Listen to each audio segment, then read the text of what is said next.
You know the difference between a bass player and someone who plays bass? Tone.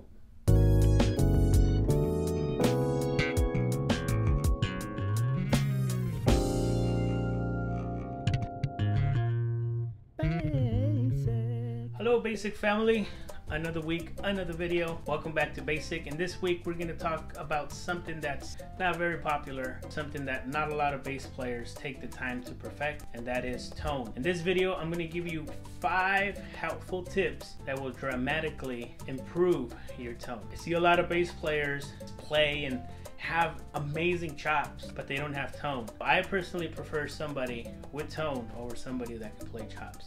So stick around and I will reveal the 5 tips that will better your tone. Alright Basic family, let's get right into the video. And I have a very special surprise for you. We have a bonus tip. Bonus! A bonus and free tip I'm going to give you that will dramatically improve your tone just by doing something very, very simple, is playing in tune. So let me play a quick little riff.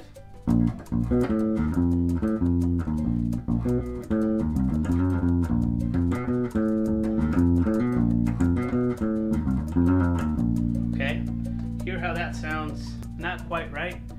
One of the most important tips is learning how to tune. If you don't know how to tune, go ahead and check out one of my other videos where I cover tuning. Just by doing that simple adjustment, which is tuning, your tone is gonna increase dramatically. Let me show you what that sounds like. So after tuning, I'm gonna go ahead and play the exact same riff, and you're gonna be able to hear a difference.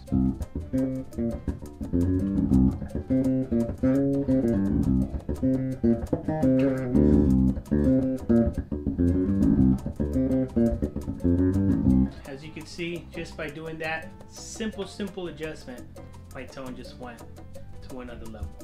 And it's very important that you tune regularly, especially if you're starting off. Get into the habit of tuning every single day until you develop the ability to hear when your bass is out of tune. It's very important that you know when you're playing in tune and when you're not. Cutting your nails. It is gone, and you think to yourself, I'm okay, but really you're not. It's very important that you have nails that are not going to get caught in the strings when you pluck. So what do I mean when I pluck? When I hit the string, so you're not going to have a string that's going to hit, you know, and give you an extra noise here. They're not going to get stuck here. They're not going to be making noise on the fretboard. And it's just so much more comfortable to play without having long nails. Now you don't have to have them this short. Be mindful and cut your nails. Without nails, you know, you could really eliminate extra sounds like that. You know, if your nail gets caught somewhere, it just makes extra noise, and that just muddies your lines. It muddies your bass playing.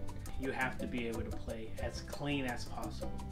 So tip number 1, cut your nails. Tip number 2 is learning how to pluck properly. I see a lot of beginners that just have not perfected the art of plucking. And in order to have great tone, you have to learn how to pluck correctly. So what do I mean by plucking? Once again, I think it's easier to see this way. So when you're playing the bass, you know, you want to pluck across the string, see? And the next string is going to stop your inertia from going. See how my index finger stops. Okay. The one thing I see a lot of beginning bass players do is they pluck up.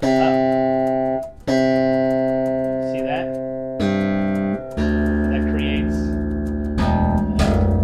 That just creates a very unpleasant sound. This over this. Once again, this over that. And you could already hear the difference. See? So go ahead and practice at home. Practice if you're starting off plucking across like that. Okay, see, like in a raking motion. Don't pluck that's tip number 2. Number 3, volume control. It's very easy as bass players to get carried away and try to play louder than everybody else in the band. But one of the things that's going to keep you a working bass player is being able to control your volume. It's something that not a lot of people think about, but being able to control your volume is key in having a great tone. And what do I mean by that? Some bass players, okay, very low.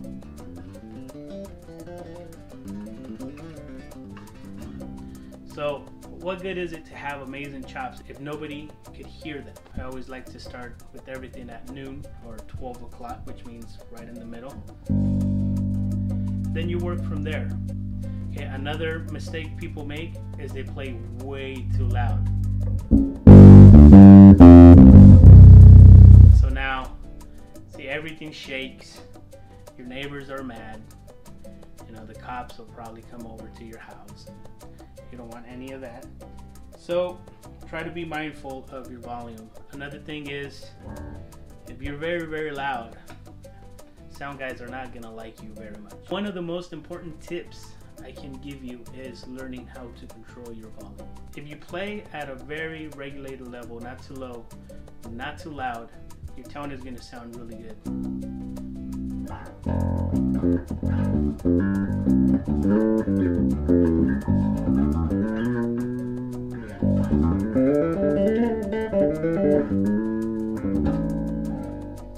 So tip number 4 is learning the difference between your neck pickup and your bridge pickup. Why do they call it a neck pickup? Is because it's literally closer to the neck. Bridge pickup is because it's closer to the bridge. So on most basses you should have 2 pickups. There are some basses that only have one, some P basses out there that only have 1 pickup. And unfortunately on those basses, well, there's not a lot of options you have when it comes to deciding whether you want one pickup or the other one. But if your bass has it and you have that blend button between pickups, you're gonna hear a drastic difference. So let's put it in the middle so both pickups are activated.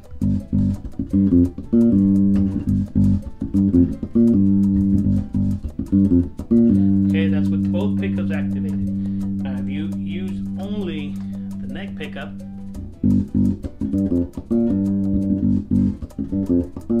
gives you more of a vintage kind of sound.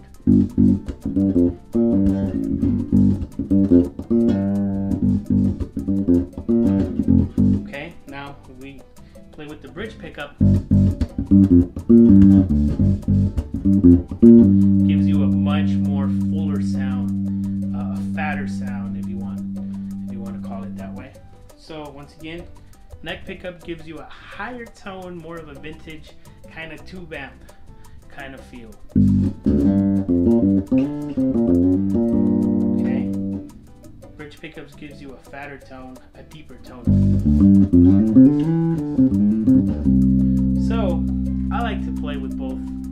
So I like to leave it right in the middle because I like the contrast between the high and the low. So tip number 5, change your strings. I've seen bass players playing with strings that are, older than me. The older the string gets, muddier it sounds. Now I just put brand new strings on Camila, so the tone is really, really nice. It sounds really, really good. So when the string gets old, the sound gets muddy and you cannot get this nice bright sound. That nice crisp sound. Change your strings. Another side tip could be understanding the differences between strings. You have round wounds, which are these round wound strings. So I don't know if you can see, but if you do this, you can hear, you're actually, scraping because they're wound, individually kind of thing. The string is wrapped around another string. So these are the round wounds, and that's what I prefer to play on. Just gives you that nice crisp.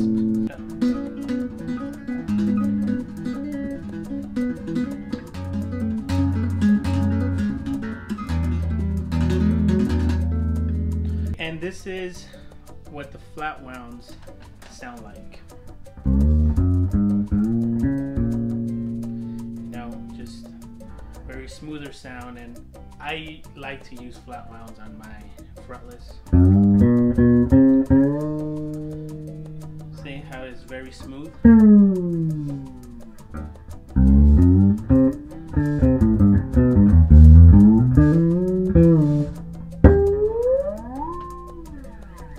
Okay, and let's go ahead and look at them.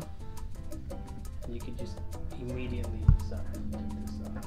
You can immediately see the difference. See, you can't even hear it as I put my finger through them. They're super smooth. You know, they're just as smooth as can be. So these are flat wounds. So know your difference. Usually flat wounds, I like to use them for fretless. Round wounds, I like to use them for fretted basses. But it's up to you. You won't know until you try them.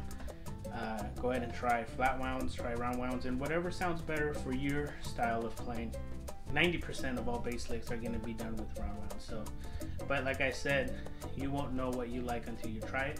So try both of them. Put it in the comments below which ones you like best.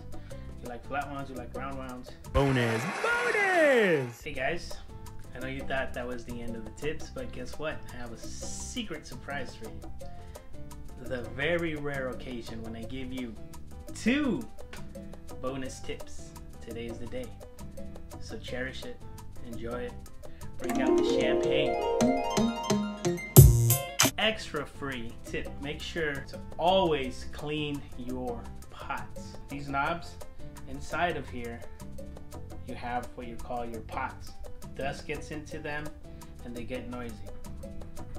Hear that? Now that raspy noise. So, and that translates when you hear that. Ugh. So make sure you always clean your pots, clean your bass. Don't let dust get into them, because that's the #1 killer of basses, dust. So there you have it, guys. Clean your pots. There you have it, guys. Those 5 tips plus the extra 2 bonus tips I gave you guys will dramatically improve your tone. If you don't believe me, go ahead and try it for yourself, and please share the results with me. You know, write a comment down below and let me know if you enjoyed these tips, you didn't like them, they worked, they didn't work. Just let me know what you think. Those tips have helped me just create a better tone in general.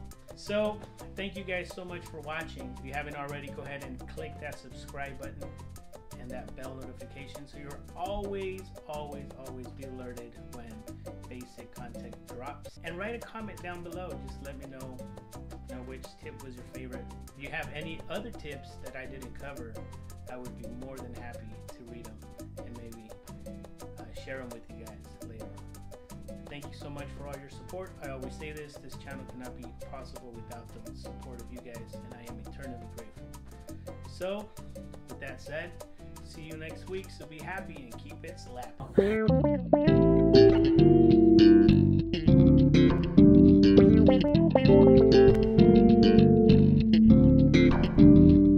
So that's the end of the video, guys. Remember, see you next week. No.